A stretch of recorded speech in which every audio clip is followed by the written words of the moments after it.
The Verdict, a Sidebar production, hosted by Kent Myers and Mick Cornett.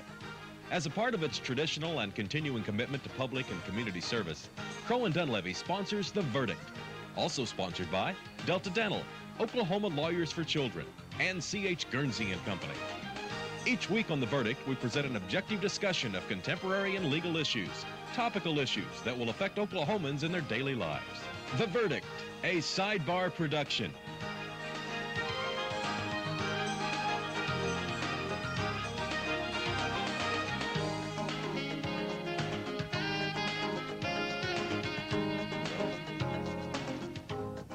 Hello again and welcome once again to The Verdict. I'm Mick Cornett and I'm joined as always by one of Oklahoma's top legal experts, Kent Myers. And Kent, tell us about today's show. Well, today the word is it's not always good to be number one.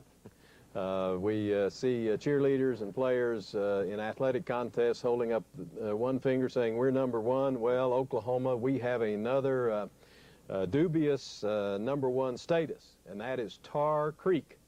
It is a terrible environmental site within our boundaries, and some say the worst environmental site in the United States.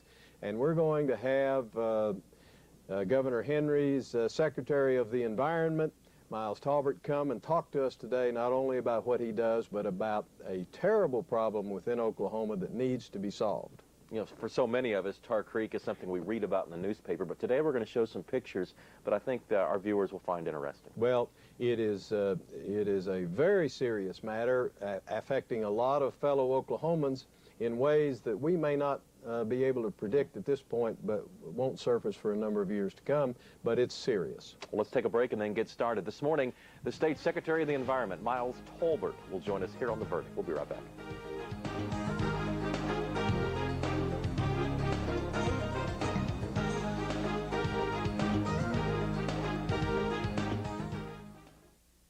The Journal-Record is pleased to be a sponsor of The Verdict. The Journal-Record, since 1903, the best source of Oklahoma business news and legal information. The Verdict is pleased to have as a sponsor C.H. Guernsey & Company, providing architectural and engineering services to clients throughout the U.S. and around the world.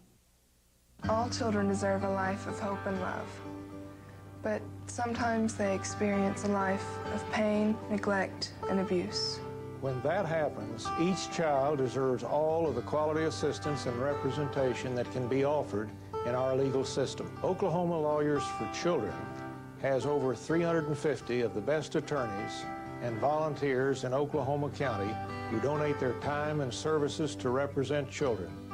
For more information, call 405-23-CHILD. Oklahoma Lawyers for Children, helping to bring hope and love back to the lives of abused children. American Express Tax and Business Services.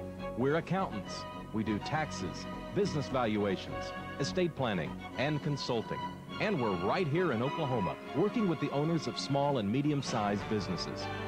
Steve Wilsey and Stuart Meyer have the resources and the experience. American Express Tax and Business Services.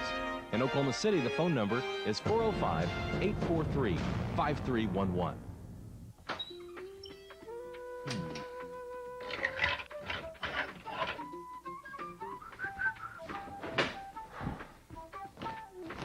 Nope.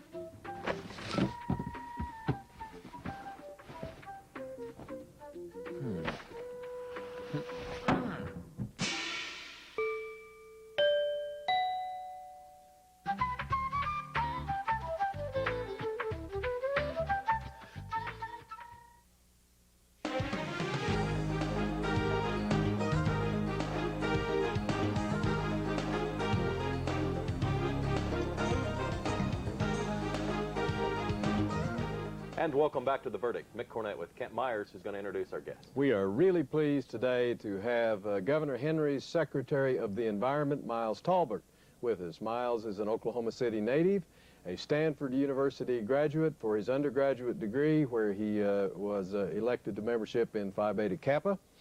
He is a Harvard Law School graduate, where he was editor of the Harvard Law School Environmental Law Review. From there, he went to practice trial work with the Environmental Division of the Department of Justice, came back to Oklahoma and chaired the environmental unit of Drew Edmondson's Attorney General's office. And after that, went into private practice for a year or so until Governor Henry was elected, and then was selected as Secretary of the Environment. Miles is a husband and a father of 2 young children, and a longtime resident of Oklahoma City. Miles, welcome to The Verdict. Thank you very much, Kent. Very excited to be here. Well, we're pleased to have you. Tell our viewers what your duties are as Secretary of the Environment. Well, you know, the founders of our state were very distrustful of centralizing power in any one person or organization. And in the environmental context, we have that philosophy in spades. There are 9 separate state environmental agencies, and each of those agencies has its own board, its own executive director, and without a little bit of a centralizing influence, would more or less go its own way. The job of the Secretary of the Environment is sort of to ride herd on those 9 different agencies, to make certain that they are working together in a constructive way. If there's any overlap in what they're in their efforts, to minimize that, and if there's any gaps, any problems that are falling through the cracks, the job of the Secretary of the Environment is to make certain that those cracks are filled, and that every environmental problem is under the supervision of one agency or another. So you coordinate with the various 9 or so state agencies that have responsibility for the environment. And I suppose, do you have coordination work with the legislature as well? Oh, absolutely. Any environmental issue that would be the subject of legislation, I would be the governor's person to address that directly. Now, you used to be with Drew Edmondson's Attorney General office. I suppose you coordinate with them as well. That's right. How many employees does your department or your group have? Well, there are about 1,000 state employees who are involved in environmental enforcement and protection. My office has a staff of 3. And where do you get your funding? The funding comes, it's about a 50% federal, 50% state mix, and then we oversee about $8 million worth of federal funds that are distributed to the different agencies to assist them in their work. Miles, we started out this show talking about Tar Creek. I have talked to so many people within this state that have heard the phrase Tar Creek and know that it doesn't connote something good. Tell us what is Tar Creek, where is it, and just anything that our viewers need to know about it in summary fashion. Well, Tar Creek is the name that we use generally to describe the part of the mining district that was part of southwestern Missouri, southeastern Kansas, and northeastern Oklahoma. That is, you know, a proud history, has a very proud history, but an ugly present. The Tar Creek mining area is what was, during the 30s and 40s, the single most productive area for mining in the country for lead and zinc. And it was these mines that supplied most of the armaments that the government used to fight and win the Second World War. And they were also used in the First World War. So these mines have beaten fascism, have defeated the Kaiser, and we're living today, unfortunately, with the sort of ugly remnants of that. Now, there's not mining going on there today? No, the last bit of mining petered out in the 1970s, and it was just shortly after that that we began to realize the environmental consequences of what had gone on. Now, this is subsurface mining as opposed to strip mining? Right. It is subsurface mining. This is hard rock mining, deep mining. And unfortunately, it turns out that what you take out of the subsurface doesn't stay there, and that's kind of what we're having to deal with in Tar Creek. So are there caves still in the area? Are the mining caves still there? There are 300 miles of caves in the Tar Creek area. In fact, there was apparently a time when you could have driven from North Miami, Oklahoma, to just outside of Joplin, Missouri, entirely underground. Now, all those caves have now filled up with water, and that's a significant part of what the problem is at Tar Creek. When the mining operations stopped, they stopped pumping out the water, which naturally flowed into the mines. And over time, that built up and built up and built up. And finally, in 1979, it surfaced. And it's just like the beginning of the Beverly Hillbillies, where a farmer went out to his field and saw bubbling up out of the ground, not black gold, but this nasty orange, heavily contaminated water that was acidic and full of arsenic, cadmium, and lead. Well, this raises a question that I hadn't really thought of until hearing your discussion. I suppose that this Tar Creek area then is not limited to the geographic boundaries of Oklahoma. No, that's right. The Superfund site laps over into both Kansas and Missouri. And so you coordinate with people in those states, I suppose, insofar as it relates to Tar Creek. That's exactly right. You used a term now. I want you to tell our viewers about Superfund Site.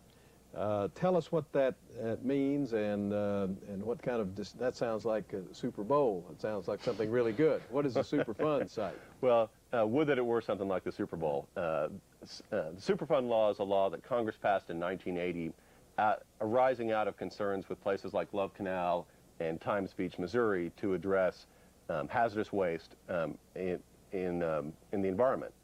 And to be a Superfund site means that the EPA, the Federal Environmental Protection Agency, has looked at the site, evaluated it, and determined that it is one of the most dangerous sites in the country, and it requires listing on the list of national priority sites for federal cleanup.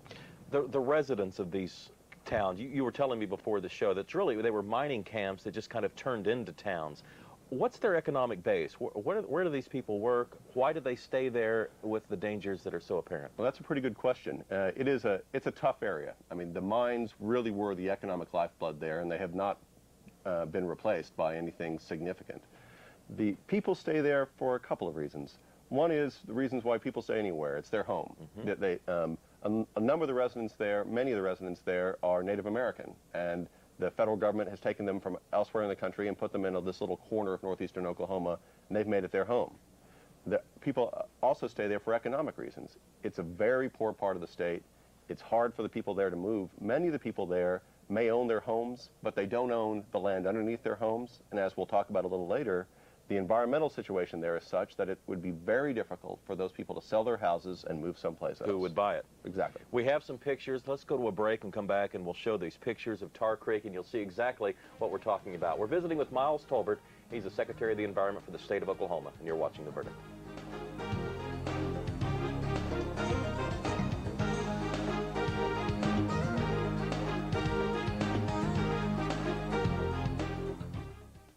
We are C.H. Guernsey and Company. We provide engineering, architecture, and consulting services to clients across the nation and around the world. Our corporate headquarters are located in Oklahoma City, and we have branch offices across the country, including Tulsa.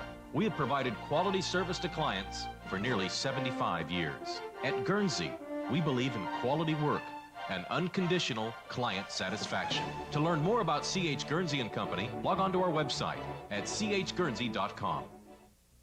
St. Gregory's University has been changing the lives of people like me for 125 years. Affordable, private Catholic education, balanced with dedication to community and service, makes St. Gregory special. We're extremely proud of our students' outstanding academic achievements and our nationally ranked athletic teams. It's when you help a student build a future of balance, integrity, and service that you change a life forever. St. Gregory's, a community for life. Bringing out the best in each student. That is the simple goal and tradition of Heritage Hall. The focus on the individual shapes the educational experience at Heritage Hall.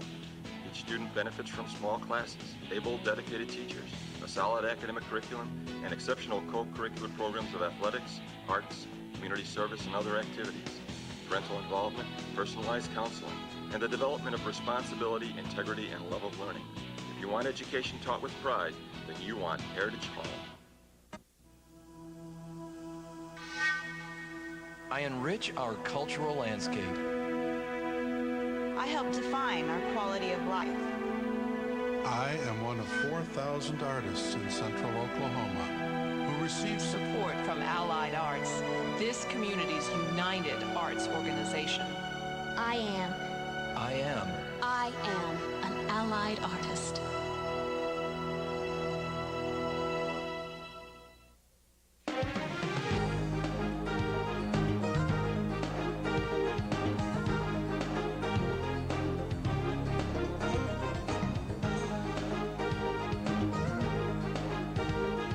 And Kent Myers back on The Verdict. We're talking to Oklahoma's Secretary of the Environment, Miles Tolbert, about a variety of issues, but we're trying to get into Tar Creek right now. Tar Creek, principally. Let's try to put what is truly a rather ugly face on Tar Creek. Make it something we can see rather than just something we hear. Let's look at the first picture you've brought, Miles, and let's ask you to describe what we're seeing. You know, Kent, in the course of practicing environmental law, I have had time after time that I've had to convince a judge, a jury, or some kind of decision maker that an environmental problem is real. And all too often, environmental dangers are invisible. You can't see them. You don't recognize that what you're seeing is an environmental problem. Tar Creek does not present that challenge at all. Is that what we're looking at? What we're looking at right here is a flow of a stream into Tar Creek itself.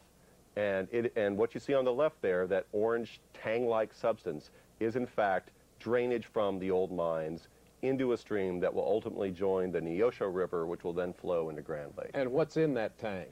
It is a heavily acidic water that is laden with lead, with cadmium, and arsenic. Poisonous? It is. All of those are toxins, and they're particularly dangerous for young children. It permanently affects the neurological development of small children. Would it affect fish in the Tar Creek area? It has the potential to affect fish. The one bit of good news about it so far has been that what has made it further down the stream into places like Grand Lake has more or less, because of its heavy metals, has settled to the bottom of the lake and is there resting in the sediments, and for the moment at least seems to be fairly well secured there, but anything which disturbed it would churn that up into the body of the lake itself and would be picked up by the fish. Biologically, the lead gets in the bloodstream? That's right. Okay. What do we have here? Well, you know, the towns in that part of the state have grown up basically kind of naturally around the mining areas themselves. And that's a picture of the town of Cardin. Cardin began life as a mining camp, just where people just camped right outside the openings to the mines. And what you see there in the background, in the foreground you see, you know, sort of what would look to be a pretty typical Oklahoma small town. In the background you see those hills, those mountains of lead chat, which is the mining waste. That's the result of the refining process. And those are covered with lead dust, and it's a lead dust, which is the greatest health danger out there. You breathe it, I guess. You breathe it. And when a study was done in the mid-1990s about the effects, the prevalence of that problem in that part of the world, and it was discovered that 40% of the children under 6 in that area have blood lead levels in excess of what is considered safe. 40%? 40%. And that's really what it is that makes this different from almost any other environmental problem you'll encounter on a daily basis. I mean, this is a situation where the environmental risks are not just a potential, it's not just incremental. There is a problem right now with people's health as a result of this environmental problem. Well, we seem to now be looking at something that looks like we've gone from a bad site to a playground. What do we have there? Well, it is used as a playground, and that's what's unfortunate. You know, people fear what they don't know, and the opposite is also true. What they're familiar with, they don't fear, even though they should.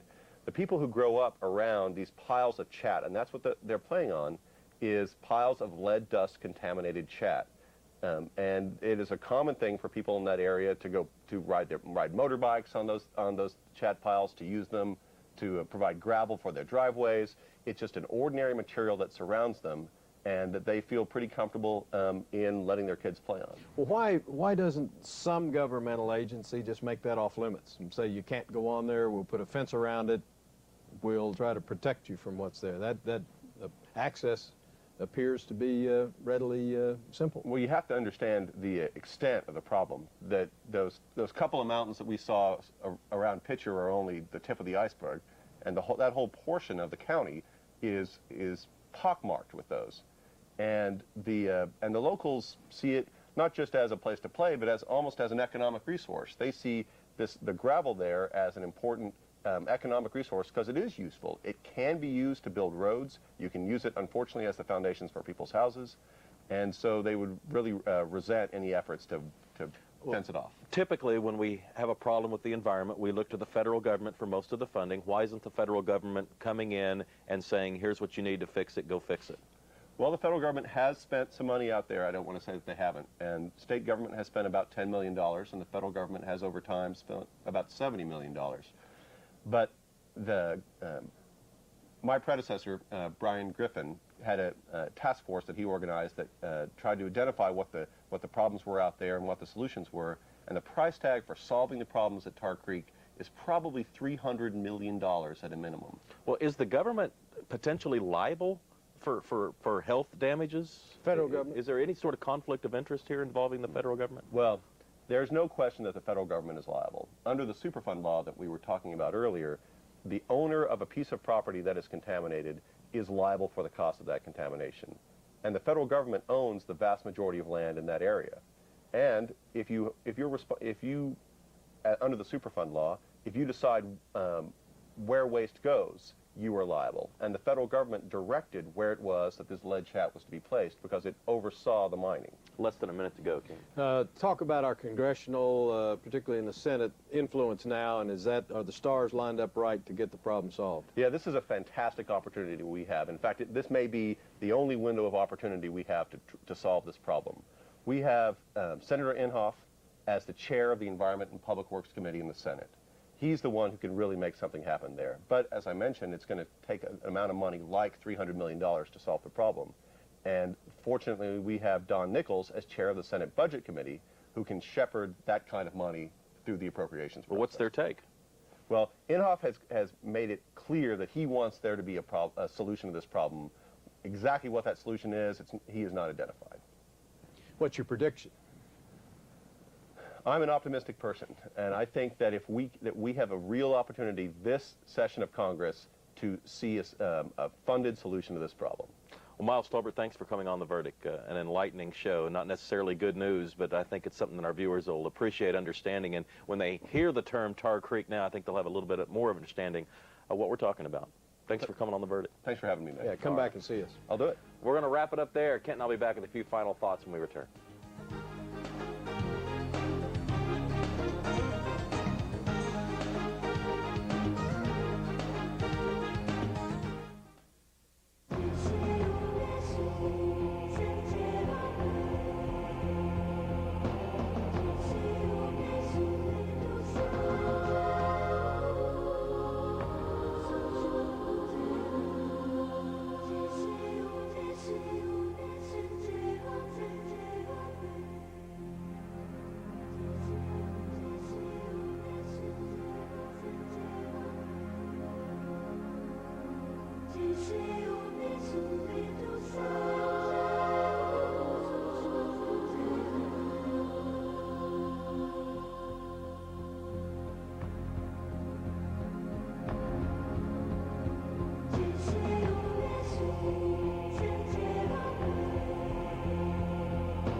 On the boards out there, guys. This is your territory, Grimson. Do your job.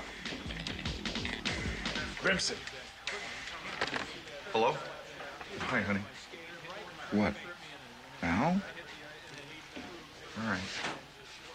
The itsy bitsy spider climbed up the water spout.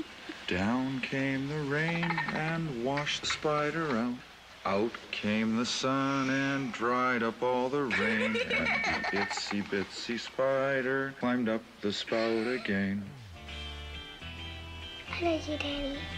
I love you too, sweetheart.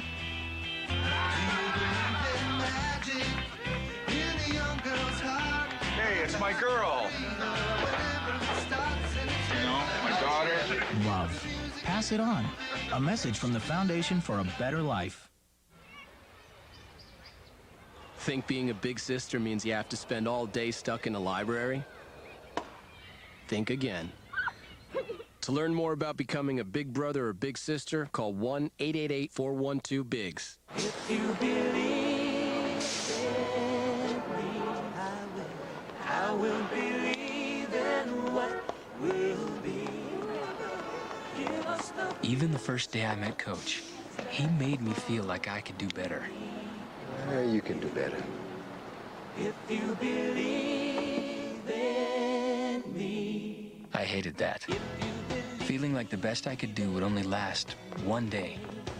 I will believe in what will be. But I stuck with it. Give us the future, things that's for me. Well, actually, he stuck with me. When I finally did win, he wasn't surprised. I knew you had it in you. Believing. Pass it on. You did real good. A message from the Foundation for a Better Life.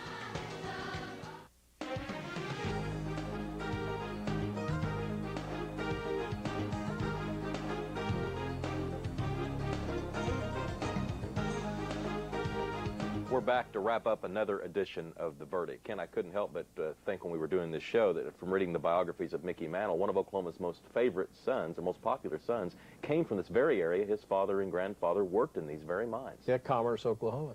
And I think that's what caused, in part, his father's demise. This is an incredible story. It's a story that one wonders, well, you're on the city council. If we had this in your ward, would your people stand for it? No. Obviously not. Certainly not. And yet it's been there for years and years. There's been much said about it. Governor Keating complained mightily about it for 8 years. Was unable to get anything done. Well, like Miles said, you don't fear what you're comfortable with. Yeah. And the people that have grown up in this area have grown comfortable with it. Well, it's incredible to see the pictures of them out sledding on toxic lead. We just have some, there is a bright part of this, though, and that is the guest that we had. Governor Henry told us when he was on that he intended to hire the brightest and best to be involved in his cabinet, and I think certainly in this case he has done that. Miles Tolbert is well-trained, has devoted his entire adult life so far to environmental matters with extraordinarily fine results, and Oklahoma's situation, including Tar Creek, is in good hands. We've got a new affiliate, I'll call them for lack of a better term, but the Verdicts has expanded. Yes.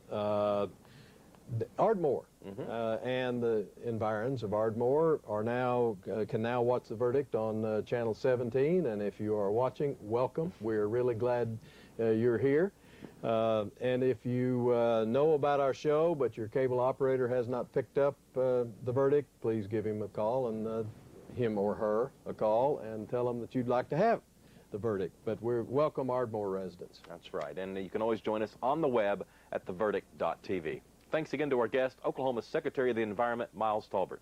For Kent Myers, I'm Mick Cornett. We'll see you next time on The Verdict.